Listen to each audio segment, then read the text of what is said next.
The mercenaries' faces were etched with astonishment, their mouths agape and eyes wide with disbelief at what had just transpired.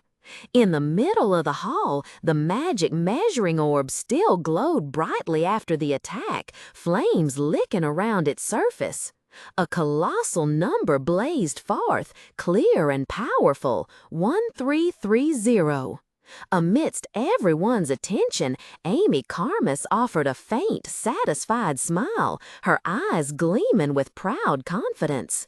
Her fiery red hair stood out even more under the magical light. She gracefully raised a finger to her lips as if savoring the crowd's awe. In the minds of the mercenary group, who were observing intently, whispers began to circulate. One of them murmured, his voice full of admiration. "That must be the rumored sorceress, right? She's quite famous among us mercenaries, a rising star. Should we try to invite her into the group?" In mercenary circles, the purple-robed sorceress was known for being extremely picky. She would reject any team she didn't like, even slightly. As a professional mage with years of experience since her youth, she always prided herself on her skills and experience being second to none. And yet, standing in the vast, desolate hall with its cracked floor, she stared intently at the assessment area, her face twitching with utter disbelief and panic. Cold sweat poured out as she stammered, her voice lost in disbelief. "Wait, this is no way, right? It must be due to the scattered firepower. I can easily score above 2,000. From afar, the other mercenaries silently observed, one of them remarking casually, "She's done for." The final result appeared on the magic orb, a pathetic number, 1330. Another muttered, "The red-haired girl's score was 3270. The sorceress froze, her face blank, speechless. The difference was simply too great. The mercenaries murmured in admiration. "The issue here isn't skill anymore, it's scale of talent," one muttered. "I'm sure she's the most talented of her pairs. No one here is stronger than her." Amy Karmis stood there, arms crossed and exuding confidence, whistling a casual tune. However, the admiration quickly gave way to despair. "Even someone like her can't overcome it, so we have no hope." A gloomy atmosphere enveloped them. Amidst the heavy silence, Amy's expression suddenly turned serious. She turned, looking at Sharon. "Sharon," she softly called, "I think we're about to break through." Sharon looked up, his blue eyes still strangely calm. He replied with a resolute voice, "Don't hold back." The short exchange stunned the mercenaries. One cried out in alarm, "What? Let's go! Why waste our energy on something so pointless?" Another could only stare blankly, unable to believe his eyes. "What? They still have energy?" Ignoring the surrounding chatter, Sharon leaned on Amy for support, struggling to stand. He rallied together with his comrades, his eyes shining with unwavering determination. "I'll do my best." The mercenary's voice echoed through the space, shattering the tense atmosphere. "What's the point of trying? We're not going to make it through anyway. It's over, got it?"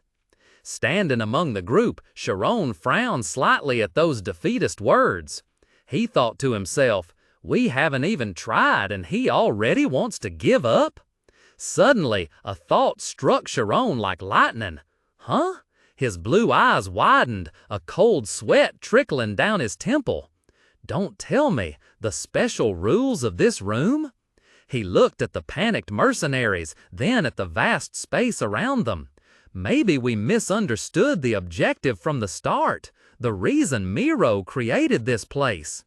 In his mind, the image of the goddess Miro with her ethereal blue hair and enigmatic smile appeared. Seeing Sharon suddenly stop and become lost in thought, Amy called out worriedly, "Sharon?" Pulled back to reality by her voice, Sharon startled and replied, "Ah, yes." Amy started to say, "Anyway, right now," but Sharon stepped forward, separating himself from the group. He walked into the center of the trial area, a vast courtyard with cracked ground. In the distance, a mysterious black orb floated in the air, silent and defiant. Leaving the chaos behind him, Sharon focused all his attention on the goal before him, his gaze more resolute than ever. "I'll focus on the test." The Sharon slowly opened his palm. A brilliant sphere of light, sparkling with turquoise energy, suddenly flared to life, hovering just above his hand in the vast hall.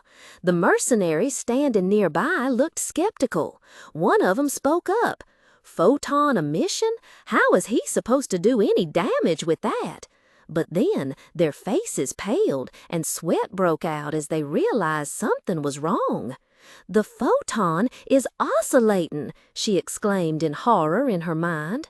The sphere of light in Sharon's hand was no longer still, but began to oscillate violently, emitting streams of golden energy and countless glittering particles of light swirling around him.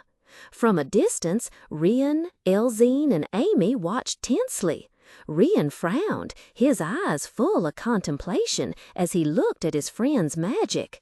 Elzine was also shocked, a flood of memories rushing back into her mind. "A few days ago, when we went to rescue Amy, he used light to blind the enemy, then slammed something hard into the ground. It all happened so fast that we couldn't see clearly what it was, and no one bothered to ask about it then." She recalled the scene of the blinding light and the ground shattering under an invisible force, then looked back at Sharon, finally realizing the true nature of the terrifying magic he was holding. In the tense atmosphere of the arena, Elzine squinted, her intuition telling her something extraordinary was about to happen. Standing beside her, Ryan held his breath, watching intently. Elzine thought to herself, "I'm sure that spell he's about to use is his signature skill." On the dueling ground, Sharon stood firm, his blue eyes flashing with a sharp light. He slowly raised his hand forward, and the surrounding air seemed to freeze. Pure magical energy, as golden as the sunlight, swirled and converged in the palm of his hand, rapidly forming a dazzling orb of light, so bright it was difficult to look directly at. Immediately after, Sharon unleashed his full power. A destructive beam of light shot straight down onto the arena floor at terrifying speed. At the moment of impact, an earth-shattering explosion erupted, and a blinding white light engulfed everything. The arena floor shook violently as rubble and dust flew everywhere. Witnessing that terrifying power, Ryan's jaw dropped, his eyes wide with shock and horror. Beside him, Elzine and Amy couldn't help but scream in dismay, their faces pale with shock. Further away, the mercenaries could only scream in utter terror as the energy swept through them. As the dazzling light gradually faded, leaving behind a devastated scene, Sharon remained standing there, his expression unusually calm. In front of him, a mysterious black orb hovered in the air, displaying a code number, 4783. The number 4783 flashed coldly, marking the result of the previous attack. The mercenaries standing in the distance couldn't hide their horror. The female mage exclaimed in confusion, her voice full of doubt. "Wasn't that just photon emission? How can light inflict physical damage? And not only that technique, it's too fast. If it was aimed at me, could I even dodge it?" Another mercenary, burly and bald, paled as he imagined that incredible power. It's 20 times stronger than a swordsman using Shima? What would happen if I got hit by something like that? This is bad. They're a lot stronger than us. In contrast to the terror of those around him, Sharon looked at the number with dissatisfaction. He frowned slightly, a thought suddenly flashing through his mind. No way. Could 5,000 be the passing score? He glanced at the red energy orb still floating beside him, calmly assessing.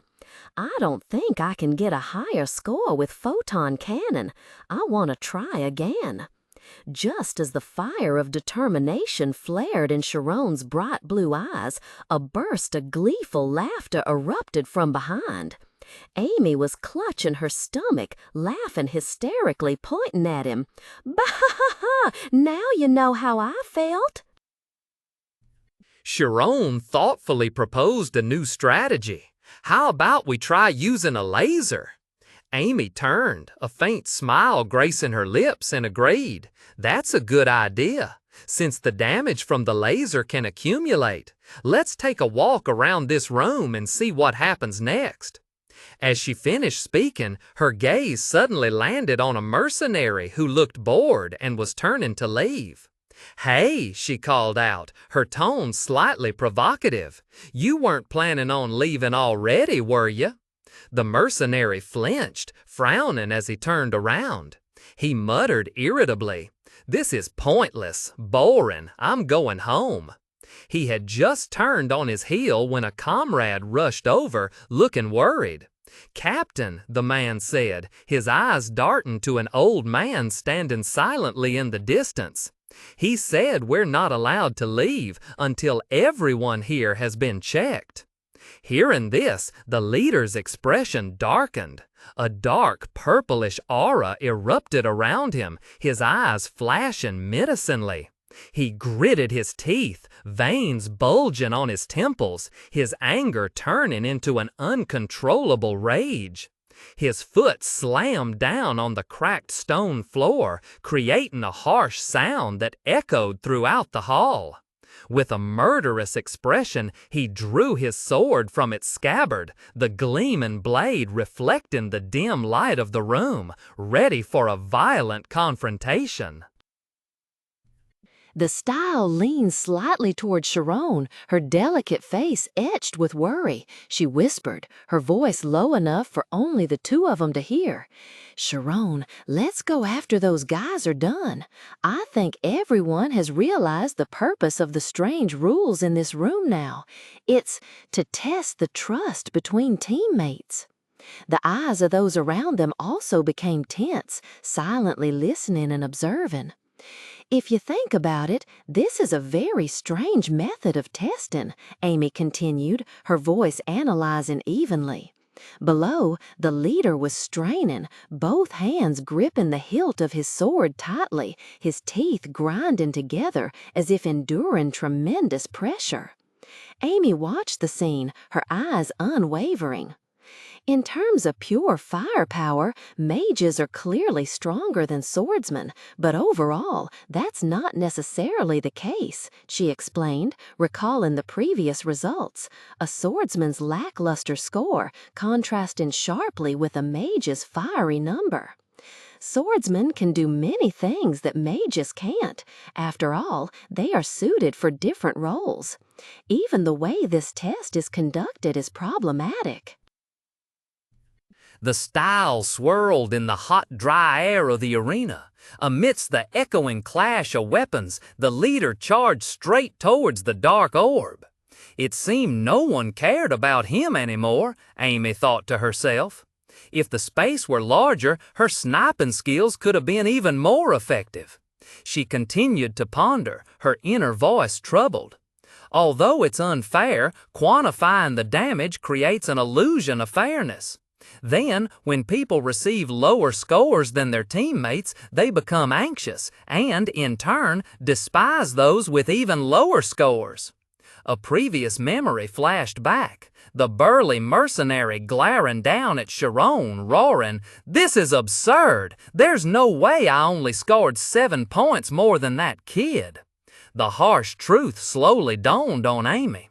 After all, what awaited at the end of all this was, with the sacrifice of one, the team can overcome. As that thought flashed, a horrific scene unfolded.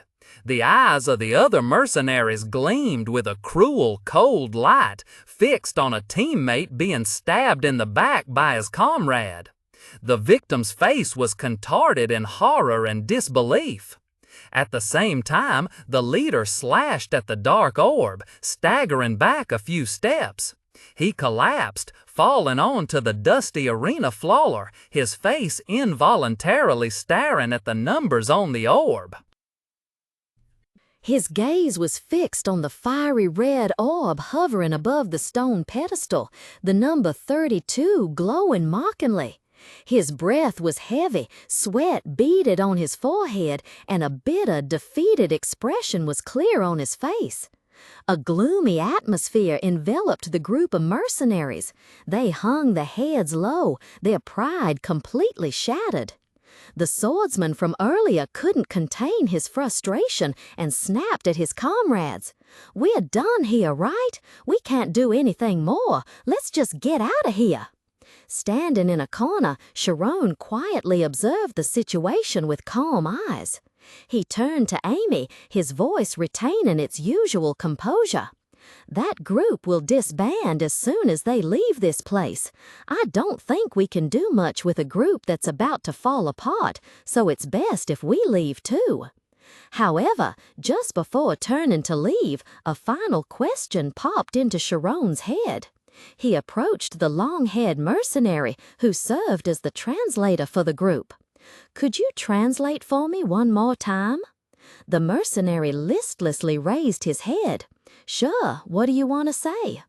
Sharon turned his gaze towards the elderly chieftain standing solemnly and asked clearly, "Has anyone ever passed this test before?" Silence filled the space. The elderly chieftain squinted slightly. After a moment of contemplation, he spoke in a deep, hoarse voice, and the mercenary immediately translated. "I'm not sure. Sometimes they come in groups, sometimes they come alone. However, based on what I've seen..." The chieftain stood before him, his even voice breaking the tense atmosphere. "Only 1 in 10 will pass." Sharon and Amy froze, the blond boy's eyes widening in disbelief. "What?" he exclaimed, unable to believe his ears. The chieftain continued, his voice unchanged. "The passing rate will be higher for those who go alone." Sharon's mind raced. He thought to himself, "I thought this test wasn't meant to be passed, but people have managed it, and I didn't expect the passing rate to be as high as 10%. A flash of realization lit up his blue eyes. He turned to Amy, whispering, "I've been set up by the headmaster." Amy Karmis looked at him, her face full of confusion. "Huh? What do you mean?" In that instant, Headmaster Alpiz Milch's words echoed in Sharon's mind, as clear as if he were standing right beside him. "Then you will understand more about the world Miro lives in." All the pieces suddenly fell into place. Sharon's eyes shone with determination. "Now I understand," he told himself. "If I can't overcome a challenge like this, I shouldn't try to understand who Miro is." However, Sharon unconsciously clenched his fist, his knuckles turning white. He directed his thoughts toward his respected teacher, a silent but firm apology. "Headmaster, I'm sorry, I didn't think." With a chilling smile playing on his lips and a bit of sweat trickling down his temple, Sharon felt a weight lift from his shoulders. His blue eyes gleamed strangely as he murmured to himself, "So, I can give up now." Amy, standing beside him, turned to look with surprise and concern at this sudden change. Meanwhile, at the exit, one of the mercenaries pounding on the door, shouting, "Hey, open this door now!" The chieftain, maintaining a dignified composure, turned to the group and asked, "Does everyone agree?" Another mercenary, looking impatient, urged, "What are you doing? Let's go!" "We can't do that." Amy's decisive voice rang out, cutting through the confusion. Everyone, from the impatient mercenaries to the chieftain, turned back in stunned silence. The atmosphere suddenly became heavy, tinged with a strange violet hue. All eyes were on Amy. A dark aura of killing intent emanated from her, her eyes blazing a terrifying red. She crossed her arms, a confident and dangerous smirk on her face. In a tone of absolute authority, she declared, "Today, we absolutely must enter Kurgo." Witnessing the scene, Ailzine screamed in fear and hurriedly embraced her companion. "Ah, Amy's scary again."